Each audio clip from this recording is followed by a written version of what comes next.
आमच्या अंगातील किडे पहा आम्हाला काय काय करायला होतात, इसे घर पे करने की कोशिश ना करे. तर रामकृष्ण हरी मित्रांनो, सर्वात आधी सर्वांना जय दिवाळी. होळी असो की दिवाळी, आपल्या मागची कामं कधी खतम नाही हो, म्हणून थंड पाण्यानं आपल्या धन्नोची आंघोळ करून घेतली. आमच्या घरचे आमच्या टॅलेंटचा चुकीचा इस्तेमाल करत राहतात. घरात घुसलं तर बुडी म्हणे दिवसा पहिले कलर लावून दे.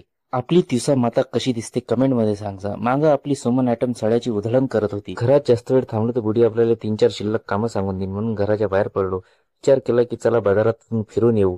आपली जरी फाटली असेल तरी नवावी घातली नाही पाहिजे, म्हणून शर्ट आपण प्रेस मारायला टाकून दिलं. बाजारामध्ये दिवाळीची रौनक जोरात होती. एक तरफ दिये तो एक तरफ बाती, एक तरफ दूल्हा तो एक तरफ बाराती, ऐसे हालत बाजार की हो चुकी थी. तब मेरे पेट के चूहे चिल्लाने लगे तो मैं गाड़ी सीधा होटल पे लेके गया. इधर आलू बोंडा भी रस्सा खा के कुछ नाश्ता अपन ने घर पे पार्सल ले लिया. मार्केट में नए नए फटाके आए हुए थे, लेकिन मुझे मेरी फुलझडी की याद आ रही थी. तेवढ्यात आपल्याला तरोडे भेटला. तरोडे म्हणे भाऊ गाडी घेतली. मी म्हटलं भाई पार्टी देतो म्हणे उद्या भेट. घरी आलो तर हे फुलन देवी आपलं फुलाचं टोपलं घेऊन हारो वयात बसली होती.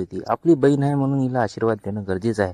तर धनाधन तिच्या पाठीवर आशीर्वाद देऊन दिला. अजूभाऊच्या घरी आलो तर अजूभाऊ तरुण वयात होते. आणि कारागीर माणसाची एक खासियत, कोणते काम मोजमाप केल्याशिवाय करत नाही. ये है हमारी कुतिया चंपा रानी. इसका एटीट्यूड इतना भारी है कि हमको गाड़ी साइड से निकालनी पड़ती है. भाई ये हटने से रही. इकडे अमोल पाटील आपल्या जनरेटरची साफसफाई करत होती, कारण आता सीजन येणार आहे. भैया पैसा ही पैसा होगा. बच्चों में मेरी दहशत इतनी है कि बच्चे हमें देखते ही फटे तक भागते हैं. याच्या बहिणीला मीने भेव दाखवला तर हा गडी प्लास्टिकची बंदूक घेऊन मला मारायला आला. मैंने बोला हम असले से भी नहीं डरते, भाग यहाँ से. दर नींबू मिर्ची लटका के बुरी शक्तियों से बचने की तयारी की जा रही. फुलझडीन दर मध्ये हाव म्हटलं तर हा हार टाकूनच मी तिच्याशी लग्न करेन. मेच्युरिटी एवढी आली की वाटते की फटाईमध्ये पैसे बर्बाद नाही करायला पाहिजेत, पण काय करेल, दिल तो छोटा बच्चा है जी, इसलिए हम दोनों ने मिलके छोटे छोटे फटाके ले ही लिए. सगळे कामं करून आपण वावरत आलो, कारण आपल्याला दिवा लावायचा होता.